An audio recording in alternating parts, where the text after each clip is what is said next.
Shalom kekasih-kekasih Tuhan. Pagi hari ini kembali kita membaca dan merenungkan firman-Nya dengan judul Kebangkitan Kita.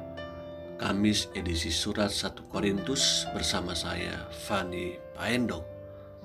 1 Korintus 15 ayat 12 sampai 34. Jadi, bila mana kami beritakan bahwa Kristus dibangkitkan dari antara orang mati, bagaimana mungkin ada di antara kamu yang mengatakan bahwa tidak ada kebangkitan orang mati?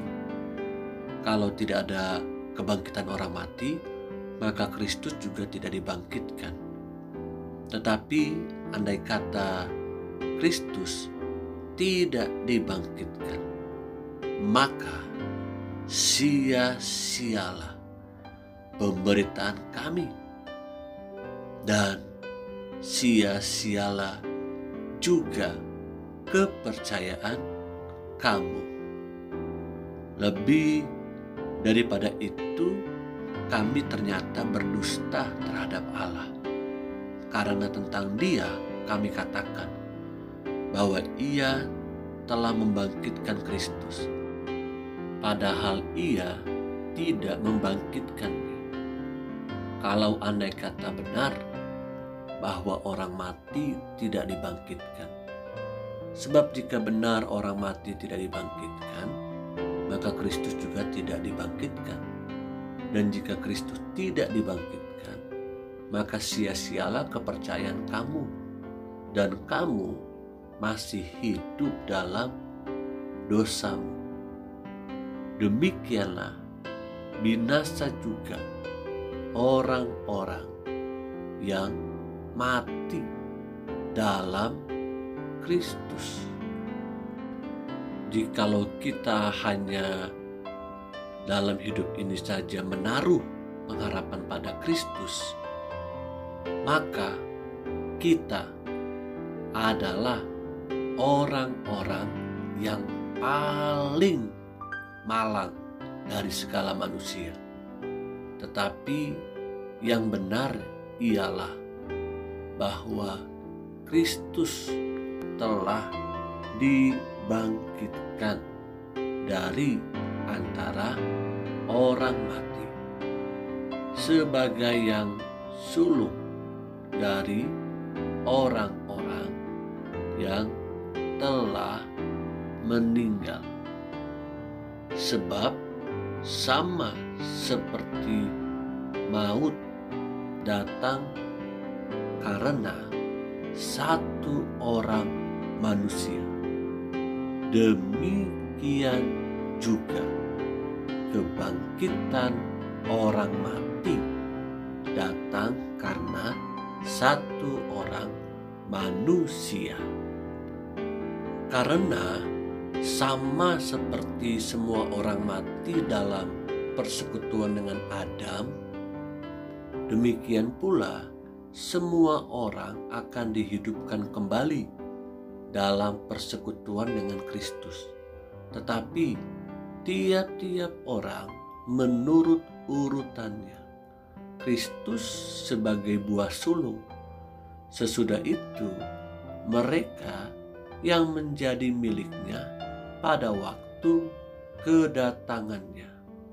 Kemudian tiba kesudahannya, yaitu bila mana Ia menyerahkan kerajaan kepada Allah Bapa, sesudah Ia membinasakan segala pemerintahan, kekuasaan, dan kekuatan. Karena Ia harus memegang pemerintahan sebagai raja sampai Allah meletakkan semua musuhnya di bawah kakinya. Musuh yang terakhir yang dibinasakan ialah maut. Sebab segala sesuatu telah ditaklukkannya di bawah kakinya. Tetapi kalau dikatakan bahwa segala sesuatu telah ditaklukkan, maka teranglah bahwa Ia sendiri yang telah menaklukkan segala sesuatu di bawah kaki Kristus itu, tidak termasuk di dalamnya.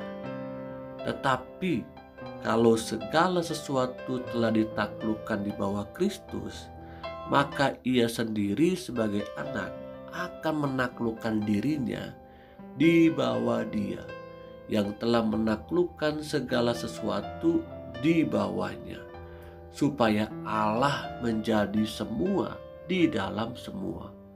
Jika tidak demikian, apakah faedahnya perbuatan orang-orang yang dibaptis bagi orang mati?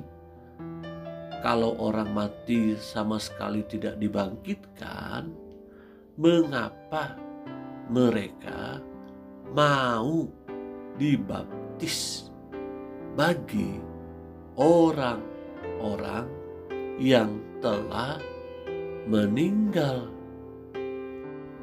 Dan kami juga, mengapakah kami setiap saat membawa diri kami ke dalam bahaya, saudara-saudara? Tiap-tiap hari aku berhadapan dengan maut. Demi kebanggaanku akan kamu dalam Kristus Yesus, Tuhan kita, aku katakan bahwa hal ini benar. Kalau hanya berdasarkan pertimbangan-pertimbangan manusia saja, aku telah berjuang melawan binatang buas di Efesus.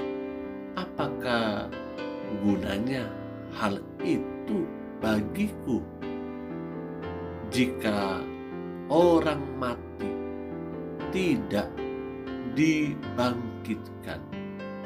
Maka marilah kita makan dan minum, sebab besok kita mati. Janganlah kamu sesat. Pergaulan yang buruk merusakkan kebiasaan yang baik. Sadarlah kembali sebaik-baiknya dan jangan berbuat dosa lagi. Ada di antara kamu yang tidak mengenal Allah. Hal ini kukatakan supaya kamu merasa malu. Kekasih-kekasih yang Tuhan Yesus rindukan, renungan hari ini mengingatkan kembali kepada kita bahwa pada akhirnya orang-orang yang dibenarkan percaya kepada Yesus Tuhan sebagai juru selamat, dia akan mengalami kebangkitan bersama-sama dengan Yesus Kristus yang sudah lebih dahulu bangkit dari antara orang mati. Di atas kayu salib pengorbanannya sudah terbukti, dan kebangkitannya menjadi sebuah kemenangan bagi kita orang-orang yang percaya kepadanya. So artinya hidup kita di dalam dunia ini hanyalah sementara, karena hidup yang kekal setelah kematian itu menantikan kita. Mari bersama-sama bagikanlah berita sukacita ini kepada orang-orang sekitar kita, mereka yang belum percaya kepada Yesus sebagai Tuhan dan Juru Selamat, mereka yang masih hidup setengah-setengah, bergelimang dengan dosa. Bagikan kabar baik ini, dan kiranya Roh Kudus menolong saya dan saudara untuk menyampaikan Injil, kabar kesukaan ini, dalam nama Tuhan Yesus Kristus. Haleluya, haleluya. Amin, amin.